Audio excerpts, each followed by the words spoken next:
G'day, Rob T here. Today is the day that I burn my house down. Today's the day that I get into welding.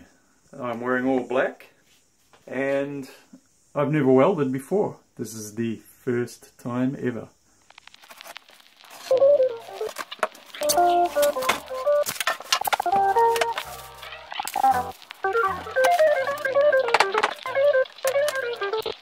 So this is my brand new welder. I picked it up for real cheap. I knew it was not that powerful. I've already been scolded on Facebook for buying completely the wrong machine for what I what I plan to do with it. I have next to no idea how to use it, and I've been watching YouTube videos and reading websites about how to do it, and I still have next to no idea. So I'm just going to read the instruction manual and plug it in and see what happens. 100 amp transformer arc welding machine. Owner's instruction manual. Reading about the welding process will not help you with your skill. Perfecting the welding process is something that comes with practice. The operator controls the welder, therefore the quality of the weld made. However, the quality of the welding rod used and surface preparation plays a contributing factor to the end product.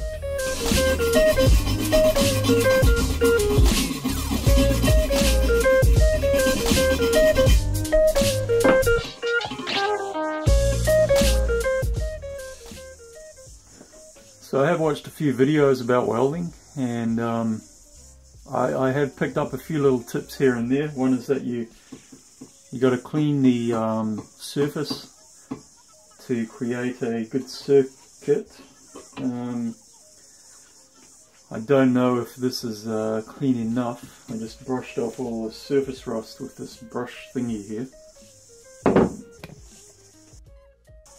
On here it says decrease, increase, and I presume that's the amperage. Oh yeah, look, there's a dial here. Electric shock can kill.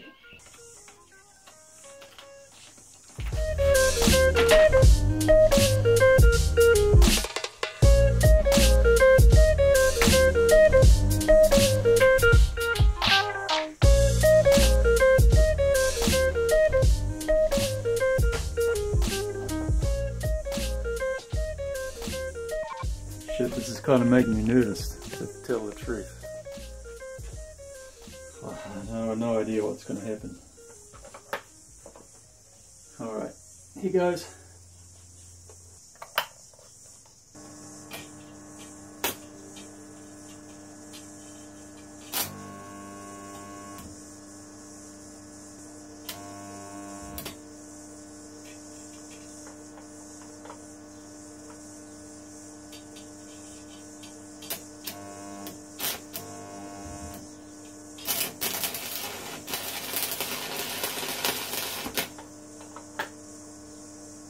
Woohoo!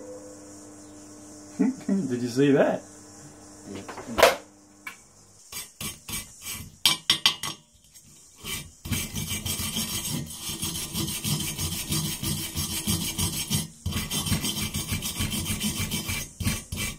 Right, here's a pro tip from an amateur. Visibility really bad? Yeah, you got to peel off this bloody protective film before you start, otherwise you can't see shit. And now for my next trick. I will weld this piece onto this piece.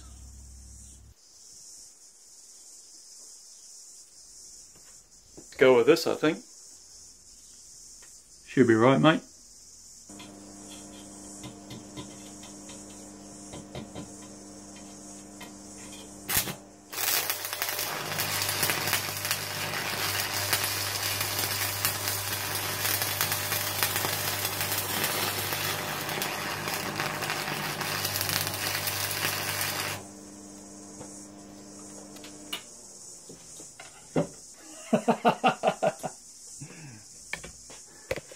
Oh, holy shit. Look at that.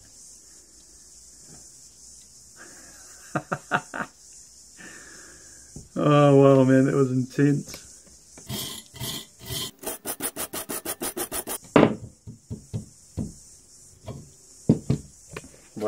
Wait. Put on some earmuffs and get a hammer. I'm going to try and bash this off.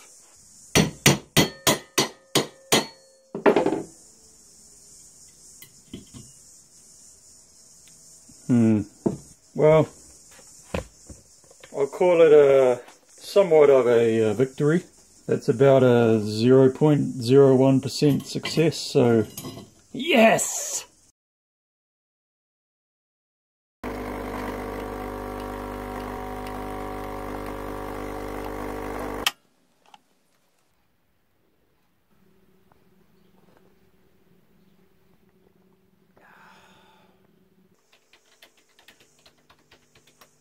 The 60 on the welding rods, the first two digits represents the strength of the metal.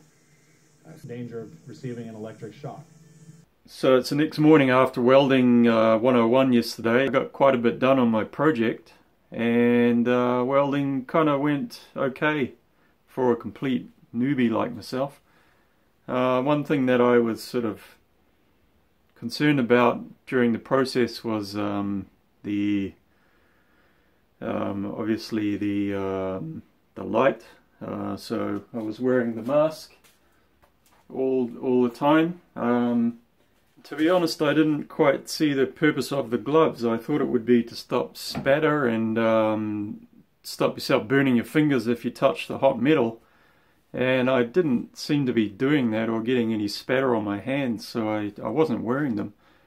And at the same time, I was, you know, all the videos and stuff that I watch, people are wearing all of these big, you know, these big aprons and gloves that come up to here and all this stuff, all this leather stuff.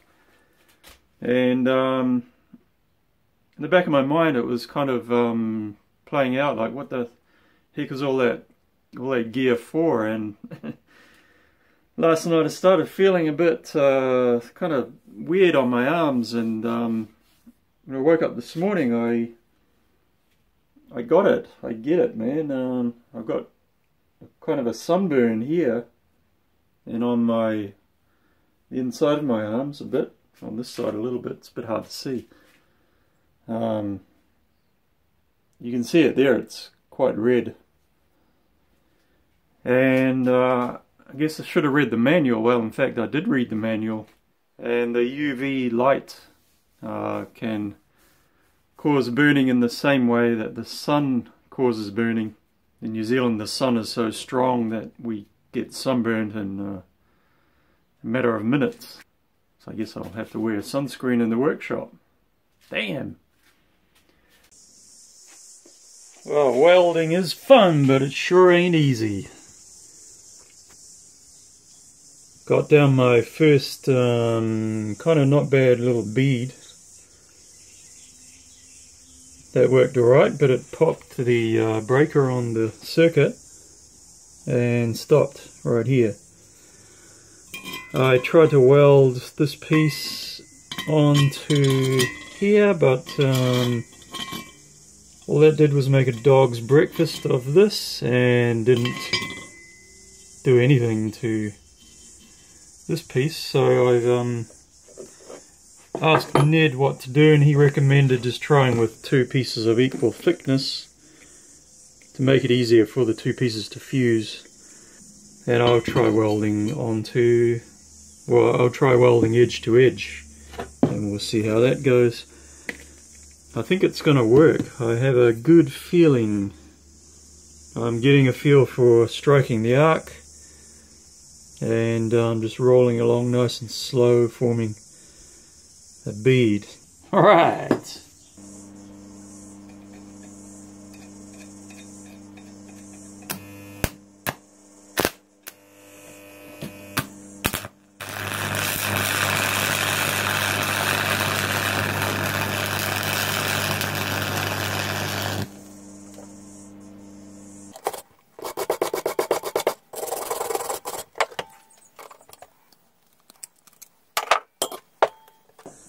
there's no question that these are welded together.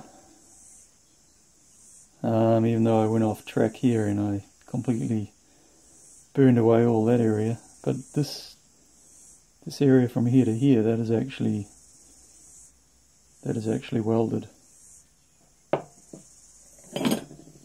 This is how the rat rod scooter's looking so far. I'm gonna cut that off there and put in this section, which will make it a bit longer and give me a bit more foot room. Welding ain't easy, but I think I've discovered it's not impossible, and so this is what I've done today. I welded this tube here onto this headstock of the forks on this bike, and I've put in this section and this section. There's a couple of holes there.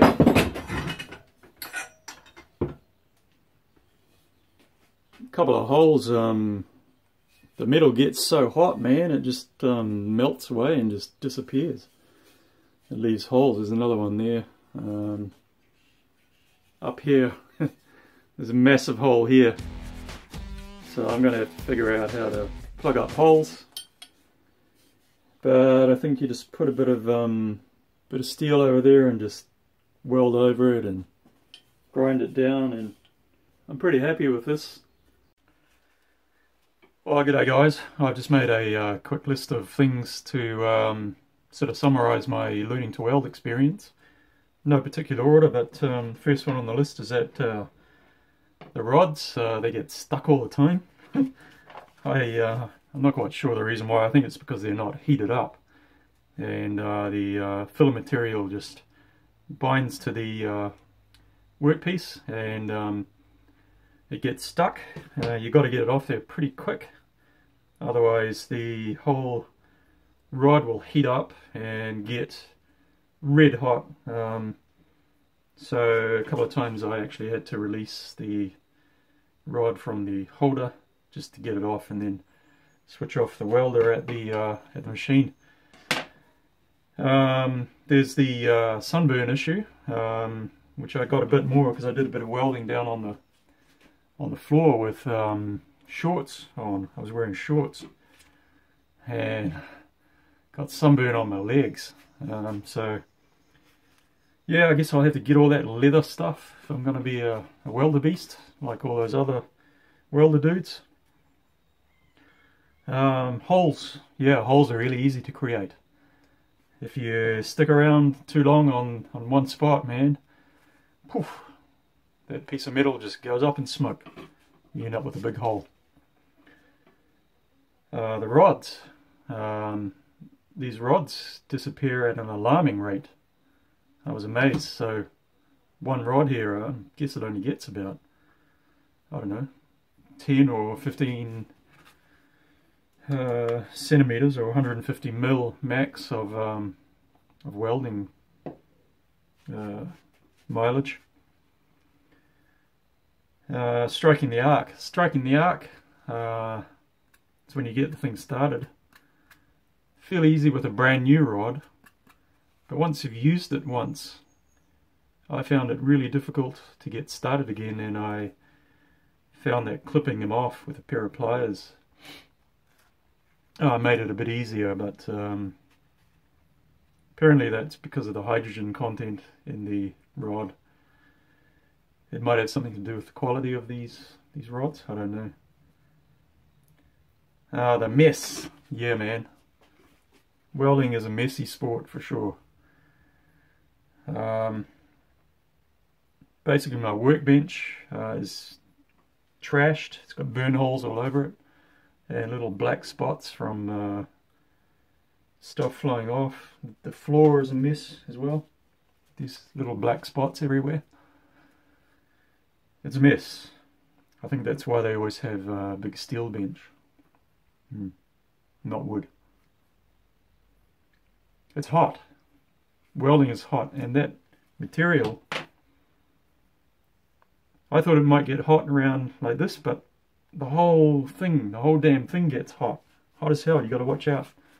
Got to watch you don't burn your fingers everything's hot and it stays hot for a long time. Be careful.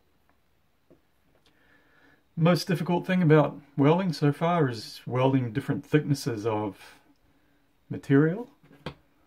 You have to have, let's say this material is this thick and this one's only this thick. You have to put a lot more of the heat over here and let it go from this one into this one.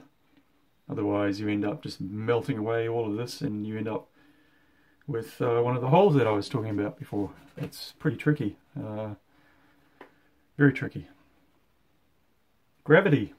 Yeah. So what I've learned is that the essence of welding is that you get this pool of molten metal, and you, let's say I'm welding my fingers together, you have this pool of metal and you kind of pull it along and it fills in the gaps and you get some metal off here and that adds to it, and that's what fills in the joint and makes the weld.